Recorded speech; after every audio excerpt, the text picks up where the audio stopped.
સીઝફાયરનું ઉલ્લંઘન કરી દીધું છે। માત્ર 3 જ કલાકમાં પાકિસ્તાને આ સીઝફાયરનું ઉલ્લંઘન કરીને એ બતાવી દીધું છે કે આતંકિસ્તાન એ આતંકિસ્તાન જ છે। સમગ્ર કચ્છ જિલ્લામાં બ્લેકઆઉટ જાહેર કરવામાં આવ્યું છે। ગૃહ રાજ્યમંત્રી હર્ષ સંઘવીએ પોતાના સોશિયલ મીડિયા એક્સ પર આ જાણકારી શેર કરી છે અને તેમણે લખ્યું છે કે કેટલાક ડ્રોનની ગતિવિધિઓને જોતા કચ્છ જિલ્લામાં આ પ્રકારે બ્લેકઆઉટ આપવામાં આવ્યું છે। ખાવડામાં પણ 3 જેટલા ડ્રોન જોવા મળ્યા છે અને તેના પગલે સમગ્ર કચ્છમાં બ્લેકઆઉટ જારી કરવામાં આવ્યું છે। ઘણા ડ્રોન જોવા મળ્યા છે કચ્છ જિલ્લામાં, એટલે સુરક્ષાના કારણોસર આ બ્લેકઆઉટ આપવામાં આવ્યું છે। બનાસકાંઠા અને પાટણમાં પણ અનેક વિસ્તારો, પાટણના સાંતલપુરના ગામોમાં પણ બ્લેકઆઉટ જારી કરી દેવામાં આવ્યું છે। તો સુઈગામ અને વાવ સહિતના બનાસકાંઠાના બાકીના જે સરહદી વિસ્તારો છે તેમાં પણ બ્લેકઆઉટ આપવામાં આવ્યું છે। કિશોર, ફરી એકવાર આપણી પાસે આવીશ, જે ગામોમાં બ્લેકઆઉટના આદેશ આપવામાં આવ્યા છે ત્યાં નવેસરથી આજે કોઈ ગતિવિધિ જિલ્લા વહીવટી તંત્રની દેખાઈ રહી છે? કારણ કે આપણે 2 દિવસથી જોતા હતા કે ત્યાં એમ્બ્યુલન્સ જેમ કચ્છમાં ફાળવવામાં આવી, જેવી રીતે બનાસકાંઠામાં વધારાની ટીમો સુરક્ષામાં સરહદીય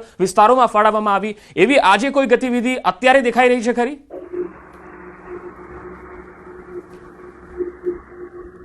ચોક્કસથી પંકજ, જ્યારે આ સીઝ ફાયર થયું અને સાંજે 6 વાગ્યા પછી બનાસકાંઠામાંથી બ્લેકઆઉટ હટાવવાની જે જાહેરાત કલેક્ટર દ્વારા કરવામાં આવી, તે બાદ પણ જે સુરક્ષા એજન્સીઓ હતી તે ત્યાં જ હતી। જે પોલીસ જવાનો છે તે પોતાના પોલીસ સ્ટેશનમાં જ હતા અને તલાટીઓ, સરપંચો તેમજ જે શિક્ષકો હતા તેમને પોતાનું જે હોમ ટાઉન છે તે છોડ્યું ન હતું, કારણ કે આ તમામ લોકો એલર્ટ જ હતા।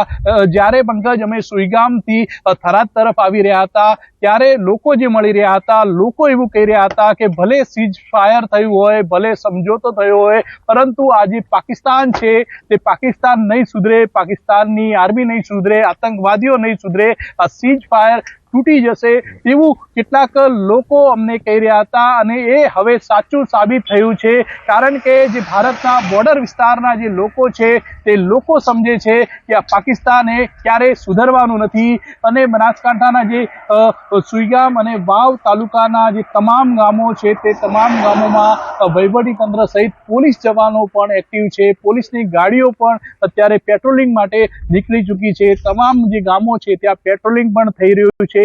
તે ઉપરાંત બનાસકાંઠા જિલ્લાની અંદર જે 10 જેટલી વધુ જે એમ્બ્યુલન્સો જે છે તે રાજ્ય સરકાર દ્વારા ફાળવવામાં આવી હતી, તે પણ અલગ અલગ પીએચસીમાં છે। જે પીએચસી હોય છે તે માત્ર દિવસ દરમિયાન જ ચાલુ હોય છે, પરંતુ અત્યારે 24 કલાક આ પીએચસી એટલે કે પ્રાથમિક આરોગ્ય કેન્દ્રને ચાલુ રાખવામાં આવી રહ્યા છે। તમામ પ્રકારની જે દવાઓ હોય, મેડિકલ કીટો હોય, આ પીએચસીઓમાં અત્યારે જોવા મળી રહી છે અને આમ બનાસકાંઠા જિલ્લાનું વહીવટી તંત્રની સાથે લોકો પણ એલર્ટ છે।